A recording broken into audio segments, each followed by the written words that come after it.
누가복음 7장 36절에서 50절에 있는 말씀을 교독하겠습니다. 한 바리새인이 예수께 자기와 함께 잡수시기를 청하니 이에 바리새인의 집에 들어가 앉으셨을 때에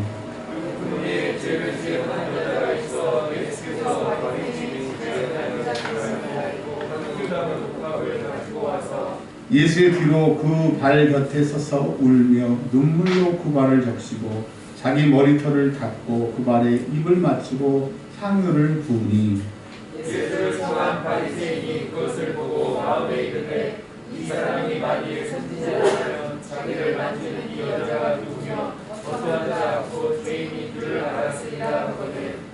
예수께서 대답하여 이르시되 시몬아 내가 내게 이를 말이 있다 하시니 그가 이르되 선생님 말씀하소서. 이르시되 비추는 사람에게 진자가 둘이 있어 하나는 목에 떼려 올려주고 하나는 오십년에 올려주되 갚을 것이 없으므로 둘 다 탕감하여 주었으니 둘 중에 누가 그를 더 사랑하겠느냐. 시몬이 일어나며 이르되 내 생각에는 마음이 탕감을 받았느니라.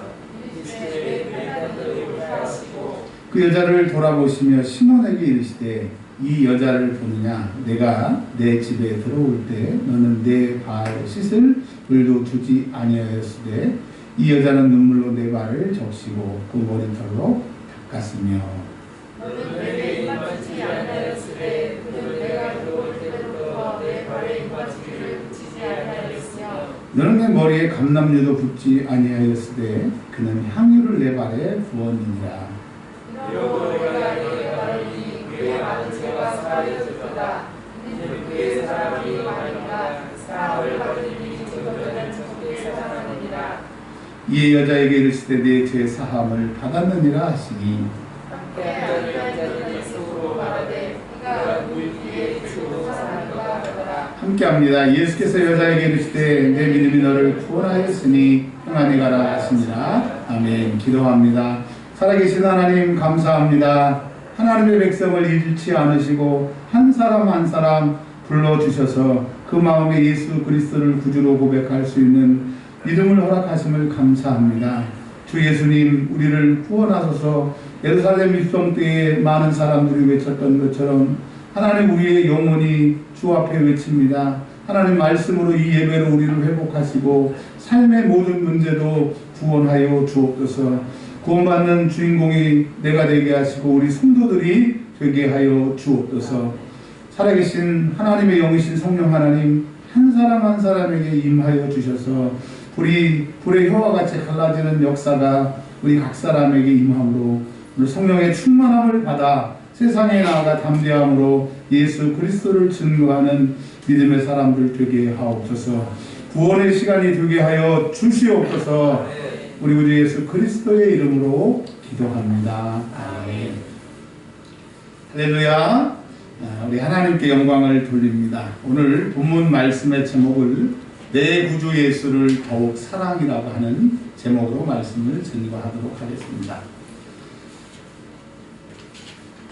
오늘 누가복음 7장에 한 여자가 예수님 머리에 향유를 부은 사건이 예수님 이 땅에 계실 때 마태복음 26장과 마가복음 14장 그리고 요한복음 12장에 똑같은 내용이 기록이 되어 있습니다. 즉 마태, 마가, 누가, 요한복음에 이 사건을 기록했다고 하는 것은 굉장히 중요한 사건이라고 하는 것 하나와 두 번째로는 마태복음 26장에 기록이 되어 있는데 마태복음 28장까지 있습니다. 그리고 마가복음은 16장까지 있는데 14장에 기록이 되어 있어요. 이 말은 예수님이 십자가에 죽으시기 바로 전에 십자가의 사건과 연결시키는 사건으로 기록이 되어 있는데 세 번째, 누가복음 7장은 누가복음 24장까지 있습니다.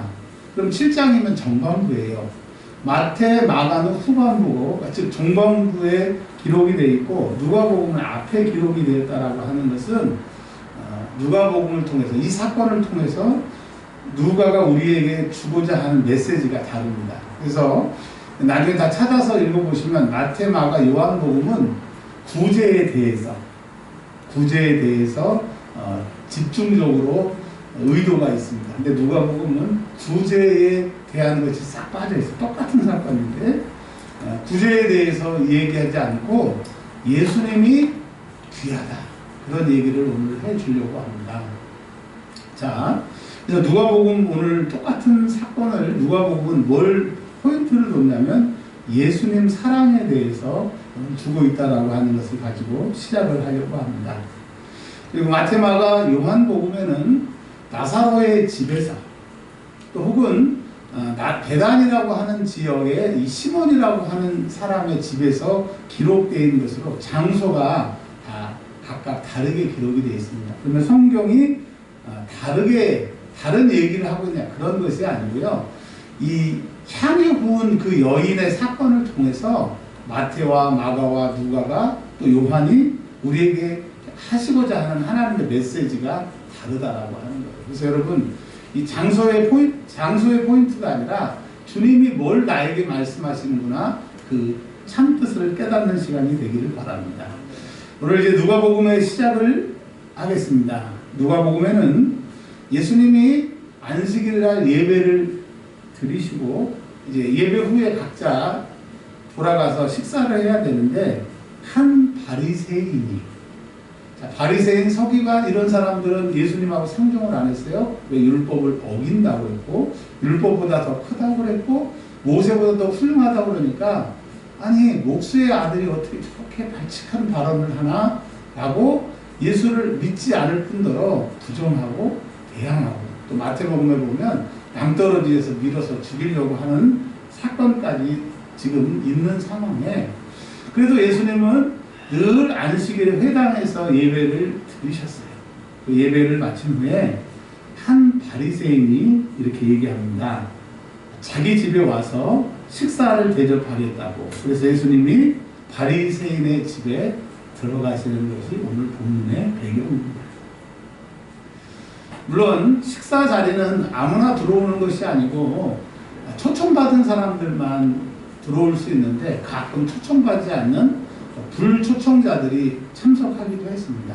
근데 여러분 꼭 하나 말씀드리고 싶은 것은 우리는 식사를 방바닥에 상을 펴놓고 앉아서 먹던가 아니면 식탁에서 의자를 놓고 앉아서 먹는데 페르시아라고 하는 나라 기억하셨을 거예요.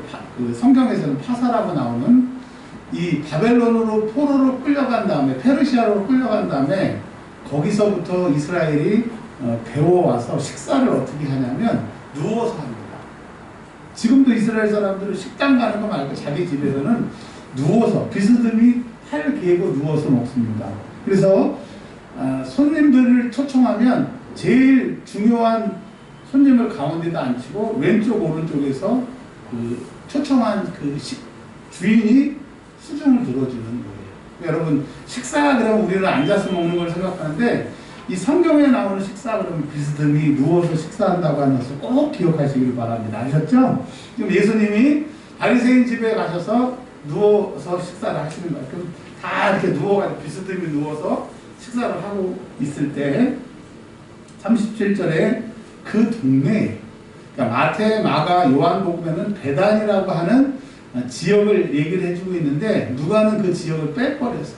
그러니까 지금 이 베다니의 사건이 아니고 마리아 마르다에서 집에 있어 일어나는 그 사건이 아니고 다른 식으로 우리에게 뭘 얘기를 해주려고 하는데 마태, 마가에 보면 그 여인을 한 여인이라고 되어 있습니다. 근데 누가복음에 보면 죄 지은 한 여인이라고 얘기를 하고 있어요. 그러니까 이 여자를 등장할 때부터 죄가 있는데 큰 죄, 동네 사람들 더 알고 있는 큰 죄인이라고 성경은 말하고 있어요.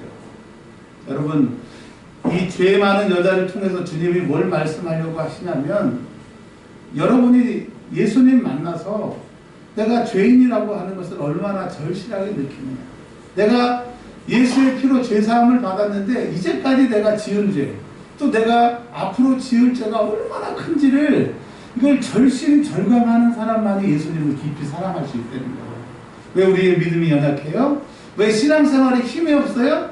내가 죄인인데 예수님이 나를 구원하신 것도 아는데 그냥 내 죄가 살짝 조그만 죄, 이렇게 죄에 내 지은 죄가 약하다고 생각하는 사람들은 예수님을 세게 사랑할 수가 없어요.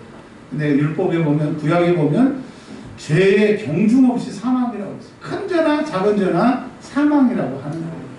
오늘 저와 여러분이 오늘 이 예배를 통해서, 이 말씀을 통해서 느껴야 될 것은 무엇이냐? 내가 얼마나 큰 죄인이고 이 죄 때문에 내가 지옥 가고 멸망 당한다고 하는 그 절실함을 느끼지 못하면 예수님을 만난 이 감격이 얼마나 큰 건지를 알지 못합니다. 제일 불행한 사람이 어떤 사람이에요? 좋은 것을 가지고 있으면서도 그게 좋은 것인지를 모르고, 좋은 환경을 가지고 있으면서도 내가 그 환경에 있는 것을 깨달지 못한 사람은 불쌍한 사람이라고 해요. 여러분, 나는 큰 죄인인데 예수를 만나서 내 죄가 사함받았다고 하는 이 감격을 소유하는 저와 여러분들이 되시기를 주의 이름으로 축원합니다. 근데 이 여인이 보시면 마태, 마가, 요한복음에 보면 여기는 그냥 한 죄인, 큰 죄인이라고 얘기했는데 이 여인의 직업이 나옵니다. 참기라고 나와 있어요. 참기, 즉 몸을 파는 사람. 근데 여러분, 구약의 율법에 이스라엘은 참기를 주지 말더라고. 몸을 파는 사람은 돌로 다 쳐 죽이라고 했어요. 그래서 구약에는 진짜 그랬습니다. 그런데 로마가 다스리는 예수님이 사셨던 시대에는 이제 율법을 지키는 사람은 잘 지키지만 지키지 않는 사람은 이제 안 지키고, 또 로마 시대이기 때문에 더욱더 막 개방이 돼서 옛날에 율법을 준수하는 것들이 식어지는 그런 시대였다고 하는 것을 설명을 하고 있어요. 자, 그럼 우리가 그런 사람은 아니지만 그 사람의 입장에서 한번 생각을 해보세요. 어쨌든 여러 가지 이유로 몸을 파는, 율법에서 구원받지 못한, 이미 나의 생애는 끝났고 내 삶은 비참한 그 여인에게 어느 날 문득 예수라고 하는 사람의 소리가 들려왔어요.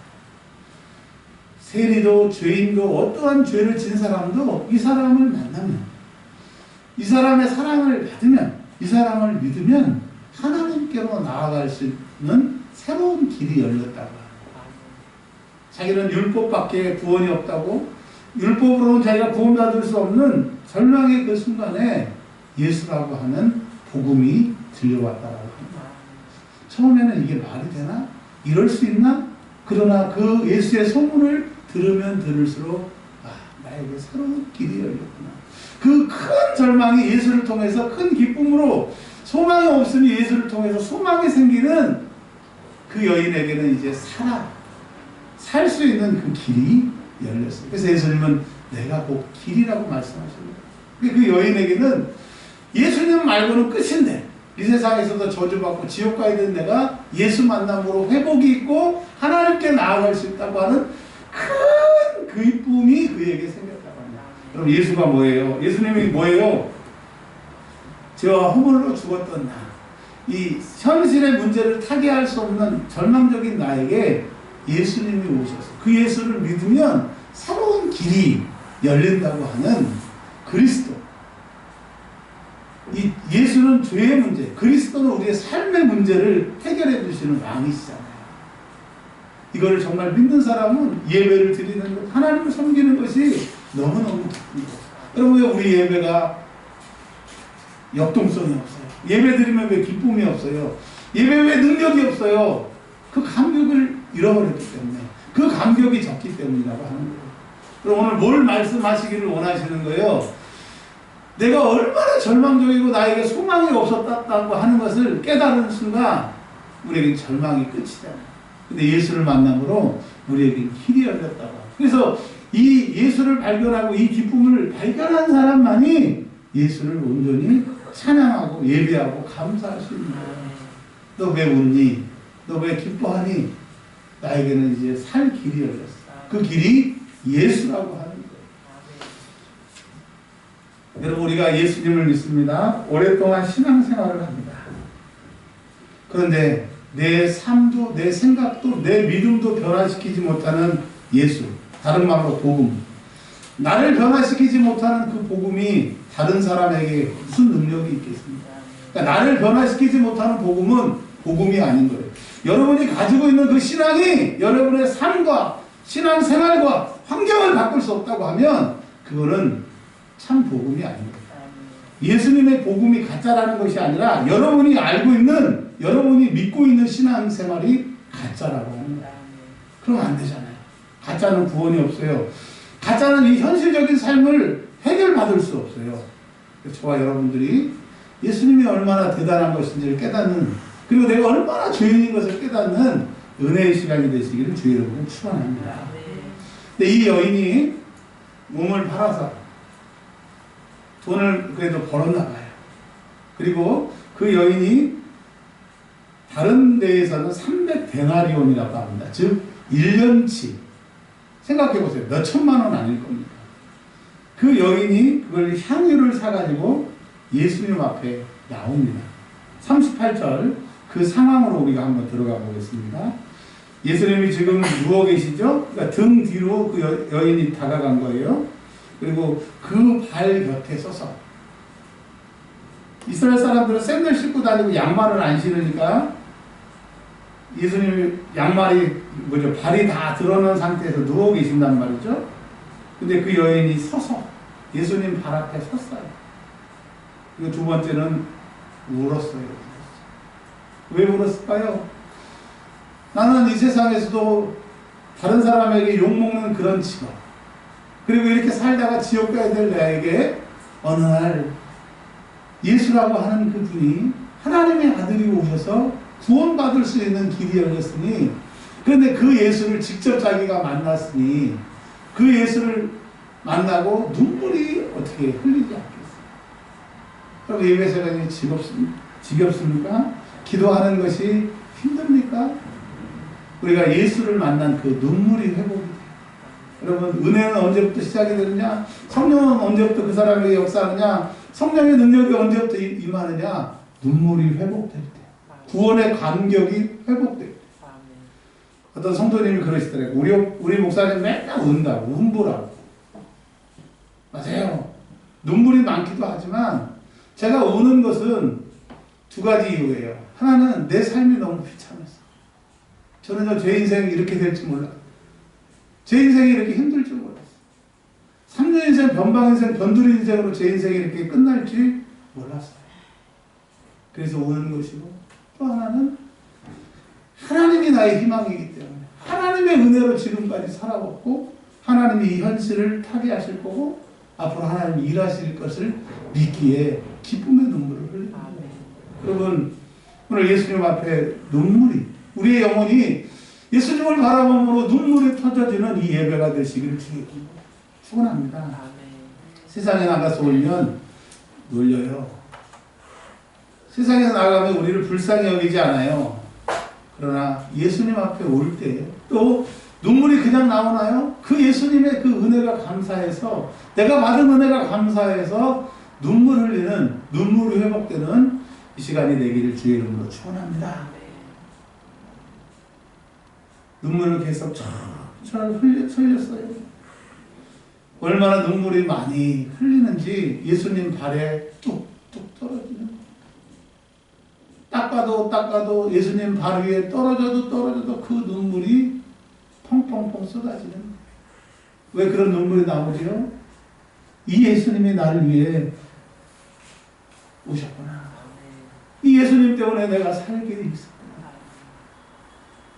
그런데 이 성경 뒷부분에 보면 이 여인은 예수님의 장례를, 십자가의 죽으심을 준비했다고 예수님이 그렇게 논평하셨어요. 평하셨어요. 들어보니까 이 예수님이 나 위해서 십자가에 죽으신다더라. 그 십자가의 죽으심으로 내 죄가 없어진다고 하는 그 여인이 그 감사의 눈물, 나 때문에 예수님 죽고 예수님 죽음으로 내 죄가 사함받다고 하는 그 감사가 펑펑펑 눈물로 쏟아지는. 여러분, 우리 언제부턴가 우리 기도에 눈물이 말랐나요? 내가 얼마나 죄인이고 예수님이 나 때문에 죽으셨다고 하는 그 감사가 없어졌고, 내가 얼마나 희망 없는, 소망 없는 죄인이라는 것을 잃어버렸기에 그 예수의 십자가의 감격이 사라졌던 거예요. 오늘 그 눈물이 회복되기를 바랍니다. 그 감사와 은혜가 회복되는 시간이 되기를 주의 이름으로 축원합니다. 그리고 그 예수님의 자기의 눈물이 예수님 발 위에 뚝뚝뚝 떨어지는데 자기 머리털로 그 눈물을 닦습니다.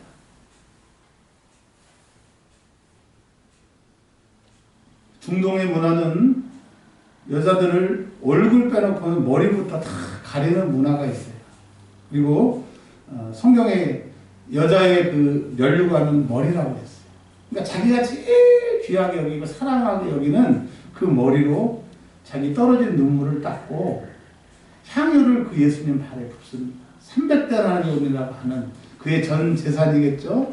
어떻게든지 내가 돈을 모아서 다른 사람이 뭐라고 하든지 내가 앞으로는 행복하게 살 거야 하는 자기의 모든 고통과 고생의 보상, 자기 미래에 대한 그 투자할 수 있는 그것을 예수님 앞에 다 붓는 거예요. 내가 예수 만나고 죄사함 받고 내가 구원받았다고 하는 것보다 더 귀한 것은 없다고 예수께 다 쏟아붓는 거예요. 그리고 자기 머리털로 예수님의 발을 닦아요. 근데 더 합니다. 뭐라고 그러냐면 그 예수님 발에다가 입을 계속 맞추고 있는 거예요. 여러분, 예수님이 우리에게 원하시는 것이 이런 거예요. 정말 예수님 너무 감사합니다. 실실한 그 멈추지 않는 눈물. 예수님, 내가 제일 귀하게 여기는 내 머리털로 예수님을 닦고 내가 가진 모든 것을 다해서 예수님에게 붓고 계속 입맞추는 거예요. 창세기부터 요한계시록까지 수없이 읽어봤어도 이렇게 예수님을 사랑하고 하나님의 아들이신 예수님을 또 예수님은 하나님이시기 때문에 하나님을 이렇게 사랑한 사람은 이 여인밖에 없었어요. 요한복음은 이렇게 얘기합니다. 내 복음이 온 천하에 증거될 텐데 이 복음이 떨어지는 곳마다 들리는 곳마다 이 여인의 사건이 들려지리라. 예수님이 너무너무 감격을 받으신 거예요.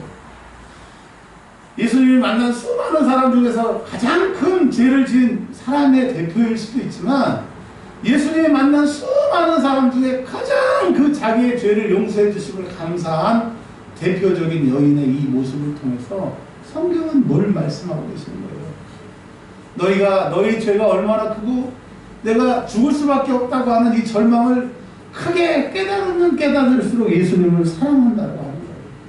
우리 예수님 사랑하는 모습이 너무 약하다고 하면 내가 정말 얼마나 한심하고 얼마나 죄인이고 얼마나 소망 없는 것을 깨달지 못하면 예수님을 그렇게 대하는 거예요.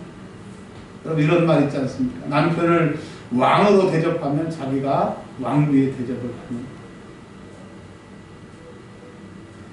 왜 당신은 그러냐고, 왜 아빠는 그러냐고, 왜 자녀들은 그러냐고, 왜 그렇게 행동하냐고 하기 이전에 그 사람이 그렇게 행동할 수밖에 없게 그런 동기유발을 하지 않습니다.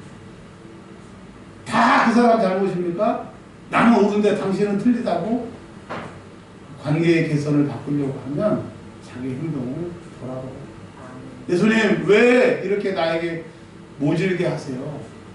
예수님, 너무하시는 거 아니에요? 네가 너무하잖아. 네가 너무하잖아. 여러분, 예수님에게 너무한 우리의 행동이 오늘 바뀌는 은혜가 있기를 바랍니다. 아멘. 자, 이러고 끝나면 얼마나 좋겠어요. 그 집에 향유가 가득하더라. 향유 향기가 가득하더라. 그렇게 끝나면 얼마나 좋아요. 그런데 사랑받고 높임받는 사람들을 좋아하는 대신에 자기가 그 자리에 있지 못하고 꼭 시샘하는 사람이 있으니 39절에 이 바리새인이 자기 집에 불렀어요. 자기가 음식을 대접했어요. 자기가 수고를 했어요. 자기를 이렇게 예수님이 칭찬해야 되는데 엉뚱하게 37절에 죄 지은 사람, 이 동네 사람들이 다 하는 말도 안 되는, 자기하고 비교가 안 되는 그 여자에게 이렇게 예수님이 칭찬을 부르시니까 바리새인이 이렇게 얘기합니다. 겉으로는 얘기 못하고 속으로.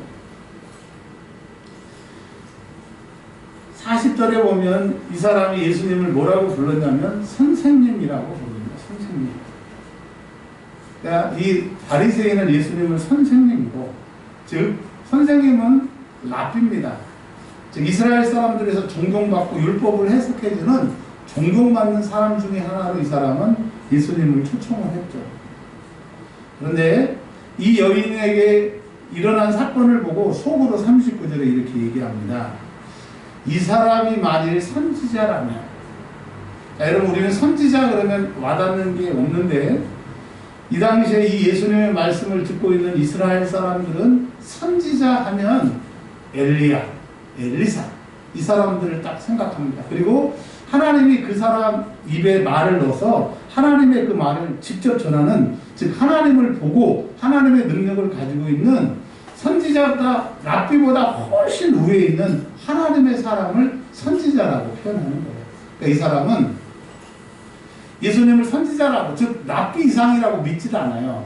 야, 이 사람은 랍비야. 진짜 이 사람이 랍비보다 더 훌륭한 하나님이 보낸 사람이라면 이 여자가 가까이 왔을 때 가까이 오지 마. 네가 나를 만지면 내가 부정하게 돼. 저리 가. 그랬을 텐데 이 여인이 하는 걸 그냥 냅두고 있는 거 보니까 이 여인이 누군지도 모르고 그렇게 향유 보니까 좋다고 헬렐레 하는 하나님의 사람이 보낸 사람이 아니야.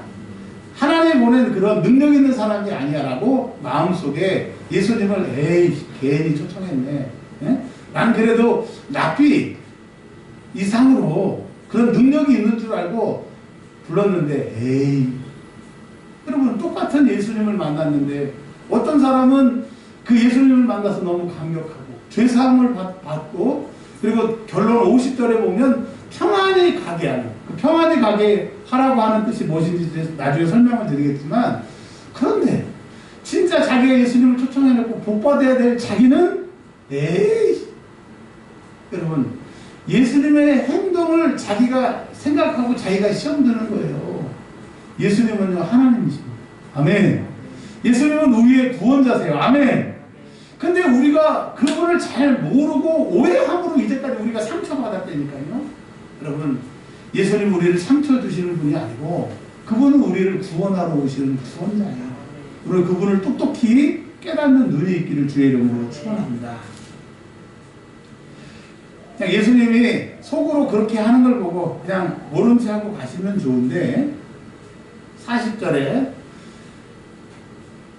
이 바리새인을 마가복음에는 시몬이라고 하는 사람이라고, 문둥병 걸렸다가 나은 사람이라고 마가복음에는 추가로 설명하고 있습니다.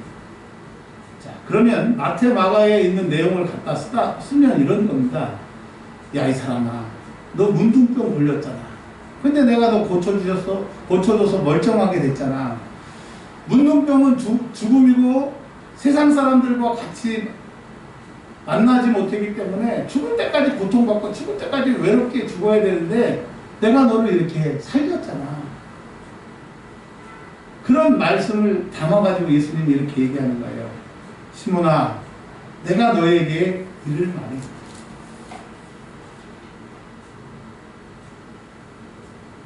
그러면서 비유로 말씀을 하십니다. 그 비유라고 하는 것은 그 자리에서 예수님과 함께 식사했던 사람은 그 얘기를 들으면 무슨 말인지 다 알아먹는 거예요. 자, 제가 한번 비유로 한번 얘기를 해볼게요. 우리 교회에서 아멘을 제일 잘하는 나팔이 한 명이 있어요. 그 나팔이 누구예요? 제가 뭔 말하는지 모르겠어요? 우리 교회에 아멘을 제일 잘하는 그 암 나팔이 있어요. 여자 나팔이 있어요. 누구예요? 이해신 권사님이잖아요. 우리는 다 안단 말이에요. 근데 다른 교회에서 이 얘기해봐요. 뭔 얘기야? 그러니까 우리는 2000년 전에 이 비유를 부를 때 잘 모르지만 그 당시에 있는 사람들은 다 아는 거예요. 자, 뭐라고 그랬냐면 이렇게 얘기합니다. 빚주는 사람에게 한 사람을 등장시키는데 빚을 줬다라고 얘기를 합니다. 빚. 근데요, 이 마태복음에 보면 이 빚은 죄입니다. 죄.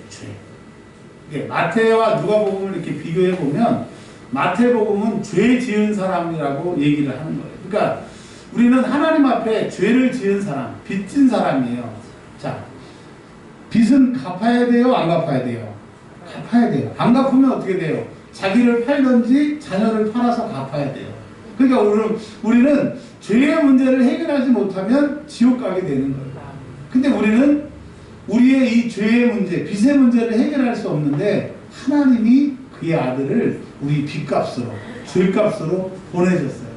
그럼 여러분 감사해요? 안 감사해요? 감사하죠. 감사하죠.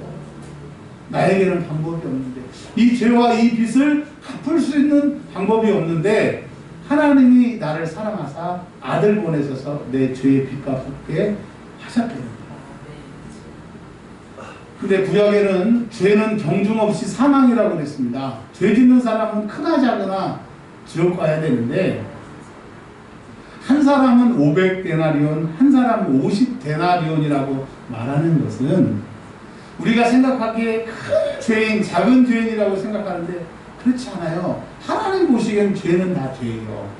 근데 어떤 사람은 자기가 500데나리온의 그 죄, 빚을 졌다라고 여기는 사람이 있고, 어떤 사람은 내 죄가 겨우 50이라고 생각하는 사람이 있다라고 하는 거예요. 수치로 말하면 우리는 다 500의 죄를 지은 사람이에요. 아멘.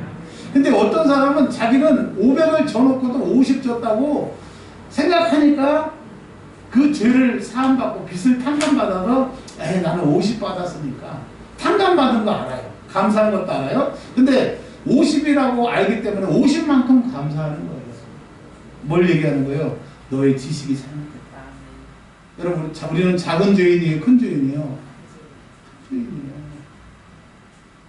용서받을 수 있는 죄인이었어요? 용서받을 수 없는 죄인이었어요? 용서받을 수 없는 죄인. 그런데 어찌하여 우리가 교만하고 악해져서 50데나리온 빚졌다고 우기냐고. 하나님은 말씀하십니다. 저와 여기 있는 모두, 예수 믿는 모든, 세상 모든 사람들은 여기에 500데나리온이라고 하는 것은, 500데나리온은 2년치 임금을 500데나리온이라고 얘기를 하는 거예요. 왜냐하면 365일 중에 안식일 빼고, 나팔절 빼고, 초막절 빼고, 무교절 빼고, 그러면 300일밖에 일을 못해요. 근데 300일도 뭐 비가 오거나 하면 일할 수 없잖아요. 그래서 2년치를 그냥 뭉뚱 거에서 500데나리온. 지금으로 말하면 보통 한 5, 6천만 원 이상이 되겠죠. 제가 빚을 져서 지금 갚고 있는데 한 달에 20만 원씩 지금 몇 년을 갚고 있어요. 그런데도 아직 절반 남았대요. 와, 지금 몇 년째 20만 원씩 갚아도 이게 한 1,000만 원 조금 넘는 돈이에요. 다른 빚 말고. 그러면서 제가 이 빚 갚는다고 하는 것이 이렇게 어렵구나 하는 것을 요즘에 느낍니다. 뭘 얘기를 하는 거예요? 500데나리온이라는 것은 못 갚아요. 못 갚아요. 고정적인 수입이 있지 않은 이상은 불가능하다라고 하는 그 액수를 500이라고 얘기를 하는 겁니다. 여러분, 우리는 우리의 죄를 해결할 수 있어요? 없어요? 그것을 알라고 하는 거예요. 그래서 우리가 회개할 때, 감사할 때, 예배할 때 나는 죄 때문에 지옥 가야 되고 내 죄를 갚음을 입을 수 없는데 예수님이 나를 살리셨다라고 하는 이것을 붙잡으라고 말씀하시는 겁니다. 그래서 이렇게 얘기합니다. 이 여자는 자기가 500데나리온을 빚졌다고, 그런데 탕감받았다라고 믿었기에 그렇게 믿음이 예수 발 앞에 엎드리고 눈물 흘리고 머리카락으로 닦고 향유를 붓고 계속 철철 우는 것은 500데나리온을 탕감받았다고 하는 그 믿음이 그런 행동을 낳게 했다라고 하는 거예요. 자, 너 500데나리온의 빚을 졌으면서 탕감을 받았으면서도 너는 지금 50데나리온은요 몇 달 일하면 정말 허리춤 딱 치면 갚을 수 있는, 쉽지 않지만 갚을 수 있는 돈이에요. 네가 그렇게 생각하니까 45절에 시몬한테 이렇게 얘기합니다. 시몬은 예수님 초청해서 음식 대접하고 다른 사람 대접하는 거에서 내가 예수님한테 이렇게 했어라고 생각하는데, 예수님이 너는 그렇게 했어도 내가 너의 행동을 볼 때 이렇게 느꼈다고 얘기하는 거예요. 우리는 예수님 잘 믿는다고 하고 예수님 잘 섬긴다고 하는데 예수님이 예배 때마다 우리에게 서운함이 있으실 수 있다라고 하는 겁니다. 45절에 한번 읽어보겠습니다. 너는 내게 입맞추지 아니하였어. 입맞춘다고 하는 것은 애정 표현이라는 것이 아니라 그 당시 이 히브리 사람들의 인사를 입맞춤, 샬롬하고 입을 맞추는 것 같이 입 옆에를 맞춘다고 하는 인사법입니다. 여러분 아침에 일어나서 예수님께 인사합니까? 저녁에 잠드실 때 예수님 인사합니까? 식사할 때 하나님 식사 감사하다고 예수님께 인사합니까? 뭘 주시면 감사하다고 인사합니까? 그냥 예수님 내 구세주고 내가 예수님 믿으니까 생략 다 아시지요? 아니 되는 거예요. 그리고 이렇게 얘기합니다. 내가 들어올 때 내 발에 입맞 44절이네요. 44절. 예, 죄송합니다. 44절에 발 씻을 물도 주지 않았고 그 다음에 45절에 입 맞추지도 않았고 그 다음에 46절에 너는 내 머리에 어떤 향유도 붓지 않았다. 예수님 식사 초청한 건 잘한 거지만 거기에 그냥 모든 것이 다 있다라고 생각하는, 그리고 그것을 공로로 생각하는 너에게 이 여인을 봐라. 그러니 네가 나에게 탕감받은 게 500인데도 50으로 생각하니까 50만큼 행동하는 거예요. 이 사람이 예수님한테 잘못한 건 아닙니다. 예수님을 초청하지 않은 사람도 많은데 근데 자기가 50을 탕감받았다고 생각하니까 그의 행동이 50입니다. 근데 이 여인은 500을 탕감받았다고 생각하니까 갚지 못할 만한 그 액수를 자기는 기껏 해봤자 그렇게 평생 모아봤자 300데나리온, 500데나리온보다 한참 부족하잖아요. 그렇게 탕감받은 것이 귀하다고 생각하니까 그런 행동을 한다. 자, 여기까지 결론은 이겁니다. 여러분, 하나님을 어떻게 대우하십니까? 오늘 찬이가 우리 찬이 청년이 기도해 주신 것처럼 하나님이 이렇게 말씀하세요. 내 귀에 들리는 대로 내가 행하다. 또 구약성경에 나를 사랑하는 자가 나의 사랑을 입으며 나를 존귀히 여기는 자를 내가 존귀히 여기다. 여러분, 우리의 삶 가운데 내 자신이 남에게 또 모든 환경과 이런 것에 대해서 무시를 당하는 것은 딱 하나, 내가 하나님을 50으로 여기니까 세상도 나를 50으로 여기는 거예요. 내가 세상에게 잘하고 세상 사람들하고 화목하고 무슨 경력과 스펙과 학력을 쌓는 게 아니라 하나님을 대하는 태도가 글러먹었기 때문에 우리의 삶이 이렇게 어려웁니다. 그럼 오늘 말씀하십니다.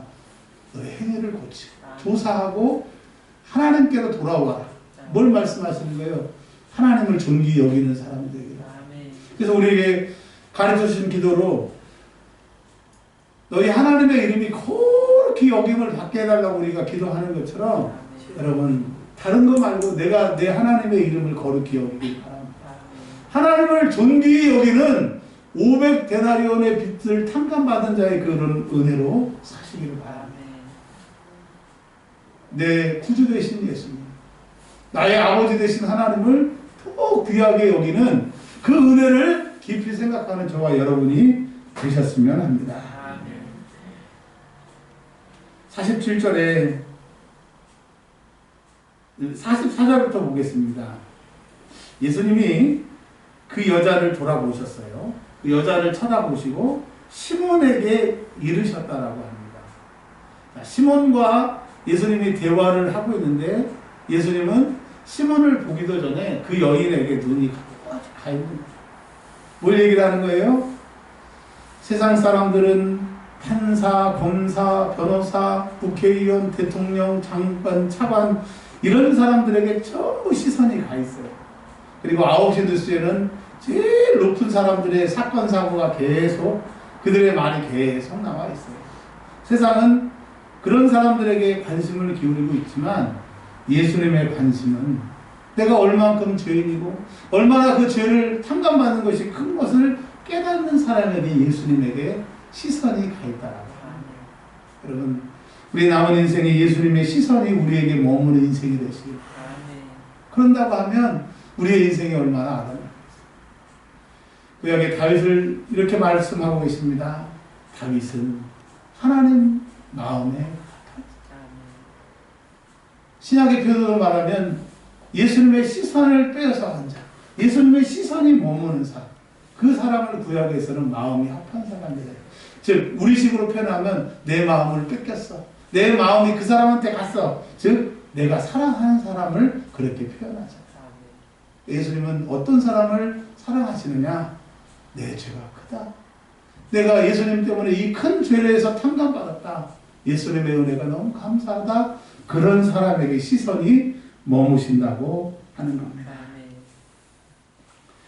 네, 47절에 보면 참 성경이 너무너무 은혜스럽고 재미있는 게 지금 시몬하고 얘기를 하면서 47절에 이러므로 내가 내게 말하노니 그의 많은 죄가 사하여졌느니라.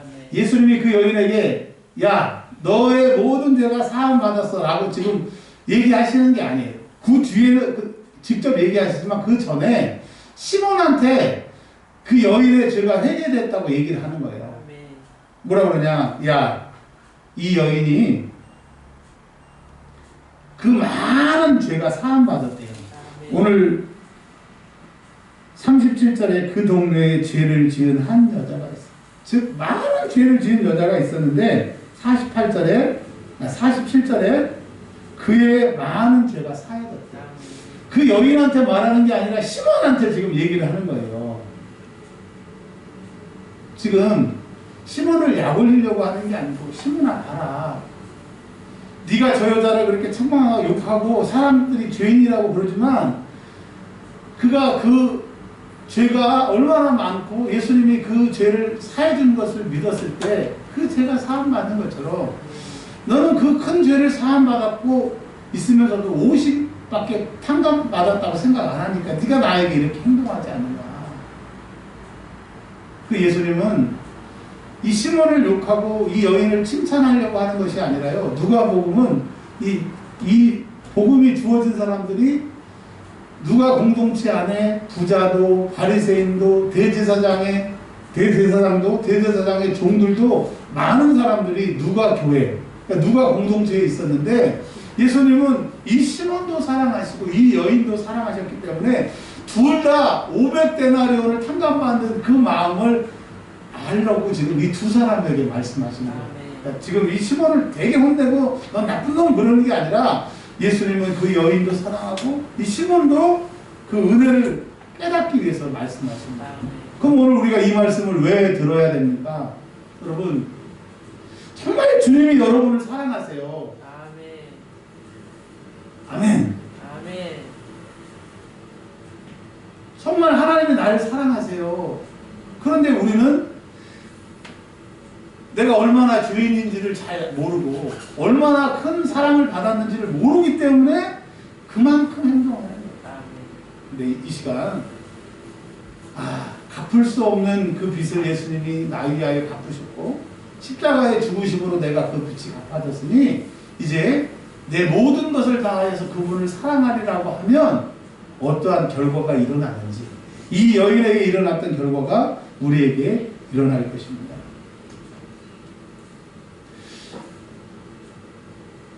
제가 세상에 나가서 강의를 하죠. 세상에 나가서 강의할 때는 재밌게 하고 좀 감동을 주려고 얘기하지만 이 강단에서 하나님의 말씀을 증거할 때 하나님의 마음으로 하나님이 이 본문을 통해서 저와 여러분에게 깨닫기를 원하시는 그런 마음으로 여러분에게 말씀을 증거하는 겁니다. 오늘 이 말씀을 받아들이고 믿고 내가 이 말씀에 순종하면 하나님이 그때부터 나에게 동일한 효과가 일어나게 됩니다. 그래서 주의 말씀을 복음이라고 합니다. 누구든지 그 말씀을 믿고 순종하면 지금 그 즉시 2000년 전에 일어났던 사건의 효과가 우리에게도 일어난다고 합니다. 여러분 그런 은혜가 있기를 주의 이름으로 축원합니다. 아멘. 자 이제 결론이라고 할 수 있는 마지막 부분을 보겠습니다. 48절에 이에 여자에게 이르시되 시몬에게 말씀하셨던 것을 이제 그 여자에게 말씀하십니다. 이제 여자에게 이르시되 내 죄 사함을 받았느니라. 여러분 내가 죄인이고 예수님이 나 위해서 십자가에 죽으셨다는 것을 고백하고 믿는 사람들에게 예수님이 우리에게 선포하십니다. 내 죄 사함을 받았느니라. 아멘. 더 이상 두려워하지 말고 죄의식에 사로잡히지 마세요. 예수님을 내가 내 구주로 고백하고 예수님이 날 사랑하신다고 믿는 이 순간에 내 모든 죄에서 사함을 받는 거예요. 그럼 뭐예요? 이 마태, 마가복음, 특별히 마태복음은 영적인 것, 말씀적인 것에 포인트를 주지만 누가복음은 현실적인 것, 즉 구원도 받고 이 세상에 우리의 삶도 해결된다고 하는 것이 포인트이기 때문에 내 죄사함을 받았다고 믿는 사람들에게 어떤 역사가 일어나느냐. 참 웃기는 게 뭐냐면 이 여인에게 수지 맞는 일이고 예수님의 복음이 증거되는데도 꼭 은혜의 자리에 시험 드는 사람이 있는 것처럼 또 성령 충만한 곳에 꼭 성령 충만하지 못한 사람, 예수님의 12명의 제자 중에 꼭 가룟 유다와 같이 예수님을 배반하는 사람이 있는 것처럼 마귀는 은혜의 자리에도 예수님의 제자에게도 오늘 은혜 받는 이 모든 공동체 안에서도 한국교회 신앙생활하는 모든 사람들 안에서도 그놈들이 사용하는 사람, 그 사람들을 붙잡고 하는 약한 영들이 있기 때문에 여러분, 내가 예수님 은혜 받는 자리에서 은혜에 튕겨나가는 사람이 돼서는 안 됩니다. 함께 앉아있는 자들이 속으로 말해요. 속으로 말해요. 이가 누구이기에 죄도 사하게 하는가. 이 당시에 이 사람들이 이 말씀을 들었을 때 무슨 말이냐면요, 죄를 사한다고 하는 것은 구약의 개념에 하나님밖에 없기 때문에 죄 사함은 하나님이라는 거예요. 야, 목수아들 네가 하나님이야? 와, 완전히 또라이네. 완전히 맛이 갔네. 그러니까 이 바리새인 시몬은 예수님을 랍비 정도로 초청하고 자기 병을 고쳐줘서 초청했는데 그 자리에 함께 했던 사람들은 죄사함 받는다고 하는 얘기를 듣고 미쳤네.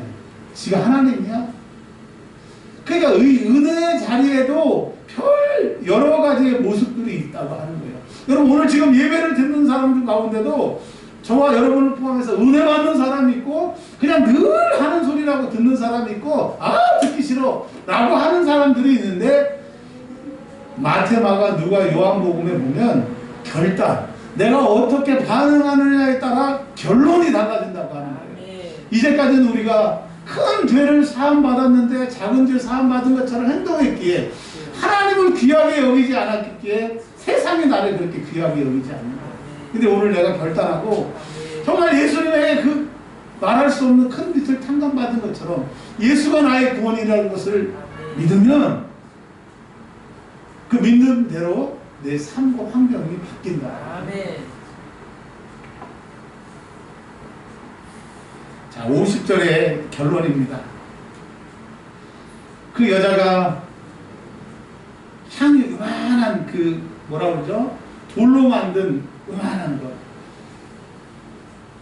판피린 아시나요? 판피린 요만한 감기약 같은 거.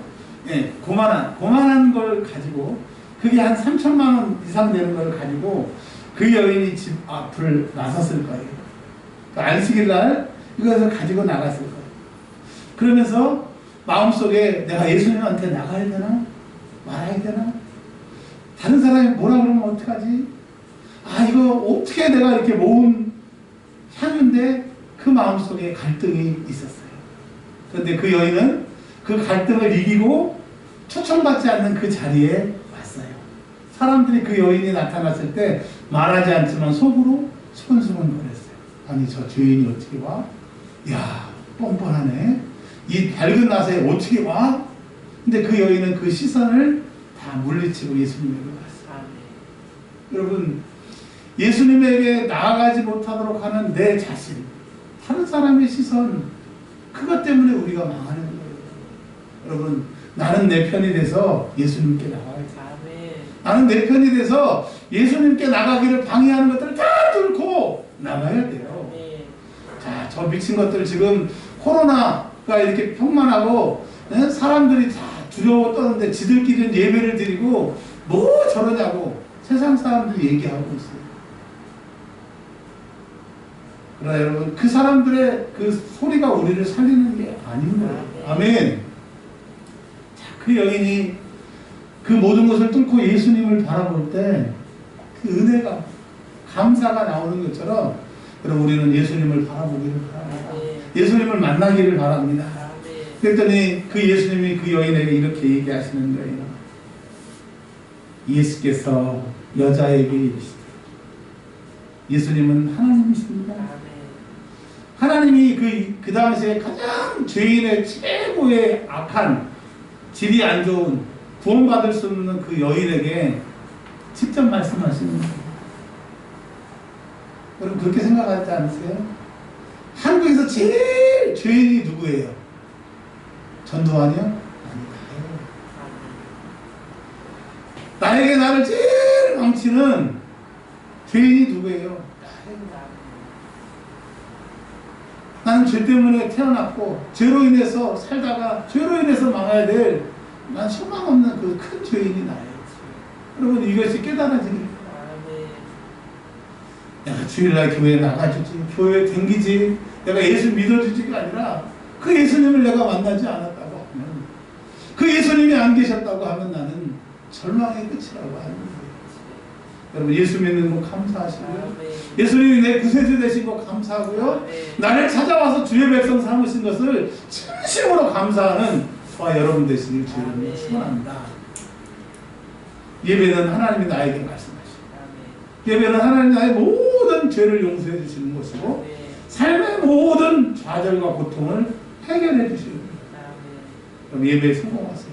예배를 통해 주의 말씀을 들으세요. 여러분의 안 되는 것이 벗겨지고 여러분을 힘들게 하는 것이 떠나가고 여러분에게 비방했던 소리가 떠나가고 여러분의 고통들이 떠나가는 이 벗겨지는 회복되는 시간이 하나님 만나는 시간인 줄 믿으시길 바랍니다. 우리 혼자 기도하다 혹은 예배 시간에 기도하다가 기도원에서 기도하다가 어느 날 하나님 나에게 기도 때 말씀하시잖아요. 소리가 아니라 내 마음의 소리로 말씀하시잖아요. 마음은 귀가 없는데 들리는 소리로 말씀하시잖아요. 그 말씀을 들으면 눈물이 나고 그 말씀을 듣는 순간에 해결받는 것처럼 날마다 예수님의 소리를 들으려고 하면 내가 죄인인 것을 인정하고 그분 앞에 그냥 바싹 엎드리고 회개할 때 그분이 나에게 말씀하십니다. 여러분 저와 여러분이 여기까지만 와도 돼요. 예수님의 음성이 들려지고 예수님 앞에 납작 엎드리고 내가 그런 큰 죄인인 것을 알기만 하면 이제 주가 하실 거예요. 우리가 예배 시간에 주가 하시리라 이 찬양을 그냥 넣는 게 아니에요. 그리고 예배 시간에 예수 결박하셨다 그냥 넣는 것이 아니에요. 여러분 예수는 능력입니다. 우리 인생의 후반전에 우리의 힘의 근원은 예수십니다. 아멘. 게토레이가 아니고요. 파워에이드가 아니고요. 예수가 우리 남은 후반전에 큰 능력인 줄 믿으시길 바랍니다. 자, 이렇게 얘기합니다. 내 믿음이. 그런데 우리가 한글 성경으로는 이게 참 그 뜻이 좀 약해서요. 헬라어 원어 성경을 찾아보니까 이 믿음을 사랑이라고 표현하고 있습니다. 근데 이 사랑을 또 어떻게 표현하냐면 감사로 얘기를 하고 있어요. 즉 네가 나에게 감사해서 이렇게 발 닦고 눈물 흘리는 그 표현을 믿음이라고 해요. 그러니까 우리는 그냥 이 믿음이라고 하니까 잘 모르는데 예수님이 말씀하신 믿음은 네가 나를 사랑해서 감사해서 눈물 흘리고 발 닦았던 그 믿음이 그 행동이 너를 구원했다. 즉 그 말은 뭐예요? 500데나리온 빚졌다고 하는 것을 알고 내가 500데나리온을 빚짐을 탕감받았으니까 주님 은혜가 너무나 감사하다고 그 감사해서 행동했던 그것으로 인해서 네가 구원받는다. 물론 행동으로 구원받는다 그런 얘기가 아니라 내가 예수님의 사랑이 얼마나 큰지 그 사랑에 감격해서 내가 그 은혜대로 산다고 하면 내 삶은 이제 구원이 되는 거예요. 구원이 뭐예요? 닫혔던 문이 열리는 거예요. 안 됐던 일이 되는 거예요. 그렇게 사람에게 인기 없던 내가 인기가 생기게 되는 거예요. 매일 손해봤던 내가 이제 손해보지 않는 나로 이 전인적인 삶의 구원, 인격적인 구원이 이루어진다고 합니다. 마지막이죠. 주님이 이렇게 말씀하십니다. 가래요. 가라고 하시는 것은 뭐예요? 이게 돌아왔을 때 모든 것이 나를 통해서 역전돼서 이제 0이 100이 되는 거고 안 되는 것이 되게 되고 그러니까 나사로를 통해서 이제 풀어놓아 다니게 해라. 죽었던 그가 살아나고 죽었던 그가 다니고 그를 통해서 많은 사람이 예수를 믿었다고 요한복음에 말한 것처럼 이제 인생이 달라지게 되는 거예요. 그러면서 뭐라고 말씀하시냐면 평안이 가래요. 아멘. 가는데 평안은 뭐예요? 샬롬입니다. 샬롬. 아멘. 하나님이 너와 함께 하시는 것을 샬롬이라고 그러고 구약은 아멘. 하나님이 요셉과 함께함으로 요셉이 형통한 자가 되더라. 이 형통을 말하는 거예요. 아멘. 그러니까 여러분 하나님이 나와 함께 하셔서 내 삶이 확 풀어진 것 딱 하나. 내가 큰 죄인이고 그 죄를 예수님이 해결해 주셨다. 아멘. 감사하다. 내가 그 감사로 내가 예수님 모시고 살겠다고 하면 그분이 내 인생을 다 편안케 하신다고 아멘. 합니다. 한마디로 말씀을 정리할게요. 여러분 인생이 내가 생각하는 대로 안 되세요? 내가 기도하고 원하는 대로 안 되셨습니까? 그렇다면 방법이 있다고 오늘 말씀하세요. 내 죄를 사하신 예수, 아멘. 죽기까지 날 사랑하시는 예수, 그분을 붙들고 감사로 그분만 모시고 나아가면 아멘. 이제 우리의 가는 인생들이 아멘. 편안케 되게 하시고 아멘. 그런 인생을 사는 저와 여러분들이 되시길 주의 이름으로 축원합니다. 아멘. 우리 기도할게요. 여러분 오늘 기도하기를 바랍니다. 하나님, 내가 하나님을 참으로